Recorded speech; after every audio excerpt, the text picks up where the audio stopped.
Real Madrid 150 millionlik transfer. Mourinyoning qaytishi va Barsaga katta zarba. Assalomu alaykum aziz futbol muxlislari. Bugun futbol olamida shunday voqealar sodir bo'ladiki, ular nafaqat Madrid, balki butun Yevropa futbolidagi kuchlar muvozanatini o'zgartirib yuborishi mumkin. Bir tomonda Florentino Perez tarixdagi eng shov-shuvli transferlardan birini amalga oshirishga urinmoqda. Ikkinchi tomonda esa Jose Mourinyo Real Madridga qaytish uchun katta qadam tashladi. Eng qizig'i, bu voqealarning barchasi bir-biri bilan bog'liq bo'lishi mumkin.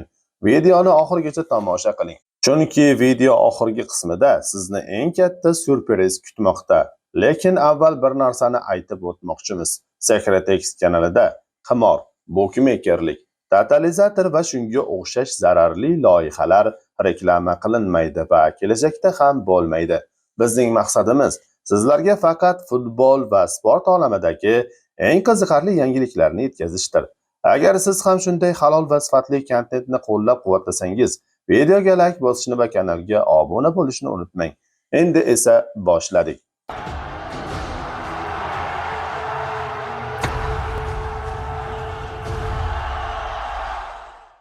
Real Madrid Barsaning rejalarini butunlay barbod qilmoqchimi? So'nggi haftalarda Yevropa futbolidagi eng ko'p muhokama qilinayotgan futbolchilardan biri bu Julian Alvarez. Argentinalik hujumchi o'tgan mavsumda yana bir bor o'zining qanchalik yuqori saviyadagi futbolchi ekanligini isbotladi. U 49 ta o'yin, 20 ta gol va 9 ta assist. Bu statistika oddiy emas. Bu jahon darajasidagi forvardning statistikasi. Shu sababli uning nomi Yevropaning eng katta klublari bilan bog'lanmoqda. Barselona, PSG, Arsenal va endi Real Madrid. Manbalarga ko'ra Florentino Perez Alvarezni Madridning kelajakdagi hujum liniyasining muhim qismi sifatida ko'rmoqda.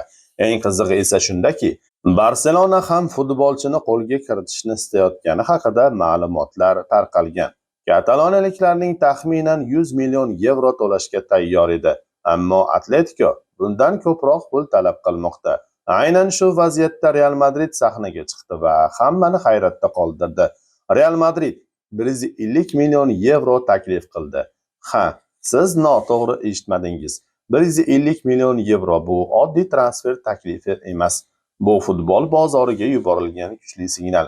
Florentino Perez butun Yevropaga shuni ko'rsatmoqchi. Real Madrid hali ham eng katta transferlarni amalga oshira oladigan klub. Biroq voqealar kutilmagan tomonga burildi. Atletico Madrid taklifni rad etdi, sababi futbolchining shartnomasida 500 million yevrolik tovon puli mavjud. Bu raqamning o'ziyoq Alvarezning qanchalik muhim futbolchi ekanini ko'rsatadi. Ammo savol tug'iladi. Agar Perez 150 million yevro taklif qila olsa, kelajakda 200 yoki 250 million yevrolik taklif ham bo'lishi mumkinmi? Ko'pchilik ekspertlar aynan shunday bo'lishi mumkinligini aytmoqda.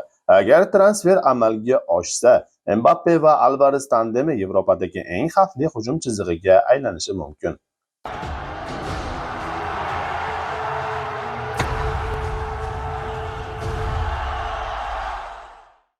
Mourinyo qaytdi.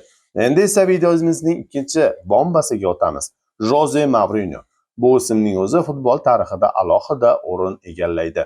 U qayerga bormasin, natija shov-shuv va dramatik voqealar uning ortidan ergashadi. Endi esa Mourinyo yana Madridga qaytmoqda. Bu oddiy qaytish emas. Bu katta loyiha, boshlanishning belgisi bo'lishi mumkin. Benfica rasmiy ravishda Mourinyo bilan hamkorlik yakunlanganini tasdiqladi. Uning uchun hatto 15 million yevrolik kompensatsiya ham to'langan. Bu juda katta pul. Demak, ortda juda jiddiy muzokaralar bo'lgan. Ma'lumotlarga qaraganda Mourinyo Real Madrid bilan 2028-yilgacha shartnoma imzolaydi. Ayrim manbalarga ko'ra, shartnomani yana uzaytirish imkoniyati ham bo'ladi. Bu nimani anglatadi? Bu shuni anglatadiki, Florentino Perez Mourinyo davridagi jangovar ruhni qaytarishni istayapti. Ko'pchilik muxlislari hali ham Mourinyo davrini sog'inadi. O'sha paytda Real hech kimdan qo'rqmasdi. Har bir o'yin urushga o'xshardi. Jamoa maydonda oxirgacha kurashardi. Bugungi Real esa ko'pincha xarakter yetishmasligi uchun tanqid qilinmoqda.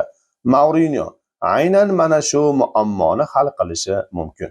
Mourinho va Alvares yangi era boshlanmoqdami? Endi eng qiziq savol. Agar Mourinho haqiqatdan ham Madridga qaytsa va Alvares transferi amalga oshsa, nima bo'ladi? Tasavvur qiling.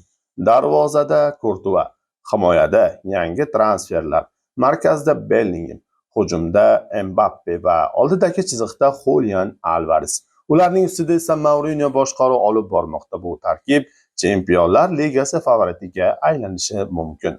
Ko'pchilik ekspertlar aynan shunday fikr bildirmoqda, ammo bu yerda yana bir muhim omil bor. Mourinho intizomni juda yaxshi ko'radi. U hech qachon futbolchilar egosini jamoa manfaatidan ustun qo'ymaydi. Aynan shu sababli ko'pchilik uning qaytishini ijobiy baholamoqda. Demak, bugungi videoda 3 ta katta voqeani muhokama qildik. Birinchisi, Real Madridning Julian Alvares uchun rekord darajadagi taklifi. Ikkinchisi, Atleticoning bu taklifni rad etishi. Uchinchisi esa Jose Mourinhoning Madridga qaytishi. Sizningcha Alvares oxir-oqibat Real Madrid futbolchisiga aylanadimi? Mourinho qaytishi Madrid uchun to'g'ri qarormi? Yoki klub boshqa murabbiy tanlashi kerakmi? Fikrlaringizni izohlarda yozib qoldiring. Biz barcha kommentariyalarni albatta o'qiymiz va eng qiziqarli fikrlarga albatta javob beramiz. Secretex kanalini qo'llab-quvvatlash uchun videoga like bosing va obuna bo'ling. Kanal rivoji aynan sizlarning qo'llab-quvvatlashingizga bog'liq. Keyingi videolarda ko'rishguncha xayr, salomat bo'ling.